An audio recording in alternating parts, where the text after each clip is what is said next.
Scientific గా ఉండేటువంటి సత్యం గారు ఇప్పుడు మనతో పాటు మాట్లాడడానికి మాజీ రాజ్యసభ సభ్యుడు జేడి సేలం గారు అందుబాటులో ఉన్నారండి. ఒకసారి ఆయనతో కూడా మాట్లాడదాం. సేలం గారు నమస్కారం అండి.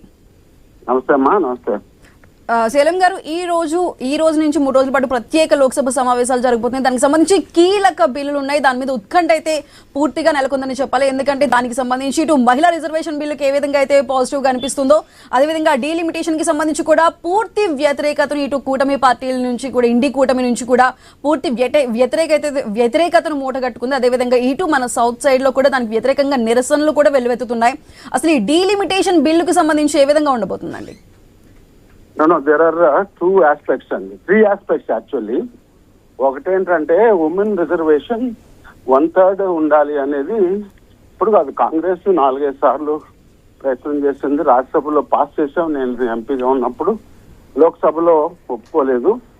సో అది దాని మీద 100% Congress party is in favour of reservation for women. There is no second thought about it. That's number 1.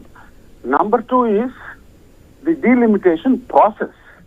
Delimitation has to happen every 10 years after the census. 2021 లో సెన్సస్ చేయాలి, 11 చేశారు. ఆ తర్వాత చేయలేదు. చేస్తే అప్పటికప్పుడు అప్గ్రేడ్ అవుతూ ఉండేది.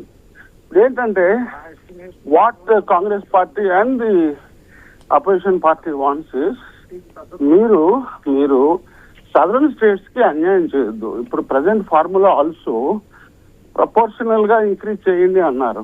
ప్రపోర్షనల్ గా అంటే 120, 80 becomes 120 in UP, 20 becomes 30 in Kerala.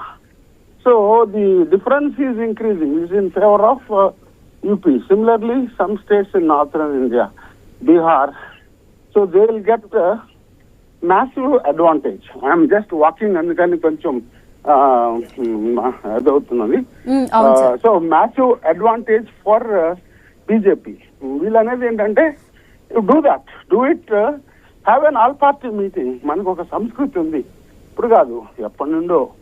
ఏదన్నా ఇట్లాంటి విషయాలు వచ్చినప్పుడు అన్ని ఆల్ పార్టీ మీటింగ్ పెడతారు. ఆల్ పార్టీ మీటింగ్ లో అందరు ఒపీనియన్ తీసుకొని okay you finally do what ever you want to do. నువ్వు అధికారంలో ఉన్నావు కాబట్టి నీ మాటే చెల్లుతుంది. కానీ ఆల్ పార్టీ మీటింగ్ పెట్టి అన్ని పార్టీల సలహాలు తీసుకోవడం అనేది సంప్రదాయం. ఆ సంప్రదాయానికి వీళ్ళు నీళ్ళు వదిలేశారు. కాబట్టి కాంగ్రెస్ పార్టీ అనేది ఏంటంటే అందరికీ న్యాయం చేయండి. సదరన్ స్టేట్స్ కి, నార్థన్ స్టేట్స్ కి get a formula. For instance DMK ఒక ఫార్ములా సజెస్ట్ చేసింది. Take 71 population, 71 to 2011 increase in the population చూడండి అన్ని states. So there will be a factor increase in the population or decrease. అంటే మేము కుటుంబ నియంత్రణ పాటించాం కాబట్టి మేము పాపులేషన్ తగ్గించుకున్నాం అనే దానికి మీరు అడ్వాంటేజ్ ఇవ్వాలి, దానికి మార్కులు ఇవ్వాలి. సో ఆ 71 to 2011 అంటే 40 years ఆల్మోస్ట్. 40 years లో యూపీలో ఎంత పెరిగింది, తమిళనాడులో ఎంత పెరిగింది. సో ఎక్కువ పాపులేషన్ పెరిగింది కాబట్టి వాళ్ళు పనిష్ చేయాలి. పనిష్మెంట్ అంటే నాట్ నెగటివ్ ఫ్యాక్టర్ క్యాల్కులేట్ చేయండి. చేసి టు దట్ ఎక్స్టెంట్ ఆంధ్ర ఎంత పాపులేషన్ తగ్గించుకుంది because of their efforts. So that quotient, that fraction has to be given extra. So then everybody will get justice. So దాంట్లోని second point ఏంటంటే ఇప్పుడు women reservation లో ఇందాక చర్చకు వచ్చింది. వీ హావ్ బీన్ ఆస్కింగ్ బీసీలకు కూడా రిజర్వేషన్. ఇప్పుడు ఎంప్లాయ్మెంట్ లో ఇచ్చారు, దీనిలో చదువులో ఇచ్చారు. ఇంకొకటి మిగిలింది బేసికల్లీ రాజకీయాల్లో. మిగతా బీసీలకు కూడా చట్టసభల్లో మీరు కలెక్ట్ చేయండి. Congress party 73rd, 74th amendment చేసి మహిళలకు పంచాయతీరాజ్ వ్యవస్థల్లో ఏ రకంగా రిజర్వేషన్ ఇచ్చారో ఇక్కడ కూడా మీరు మెయిన్ బీసీలకి ఇస్తే గానీ ఆ బీసీ ఉమెన్కి రాదు. బీసీలకి లేకుండా బీసీలు ఉమెన్కి కూడా ఇవ్వాలంటే అది legally it is not compatible. అందుకని ఎస్సీ ఎస్టీకి రిజర్వేషన్ మామూలుగా జనరల్ గా ఉంది కాబట్టి వాళ్ళకి వచ్చే దానిలో 1/3 ఇస్తారు. ఇక్కడ బీసీలకి రిజర్వేషన్ లేదు కాబట్టి బీసీ మహిళలకు 1/3, బీసీకి సపోజ్ 27% బీసీలకు 33%, 30% బీసీలకి ఉండాలి అని అంటే ఈ 860లో 850లో 30% బీసీలకు కూడా వెళ్తాయి అక్రాస్ ద బోర్డ్. వాటిల్లో 1/3 ఉమెన్కి వెళ్తాయి. Right now like schedule caste, schedule tribe సీట్లు 130 అవబోతున్నాయి.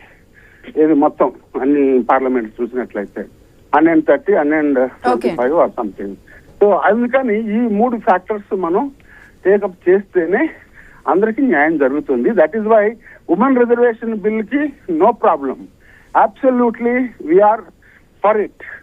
And then delimitation certain processes need to be a consultative and a deliberations జరగాలి, అప్పుడు చేద్దాం అంటున్నారు కానీ వద్దని అంటలేదు. So these are the issues. I think the wise government should consult all parties and take a consensus view.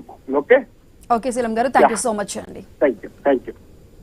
So మరిన్ని updates మనం continue చేసే ముందు మరో షార్ట్ బ్రేక్ తీసుకుందాం.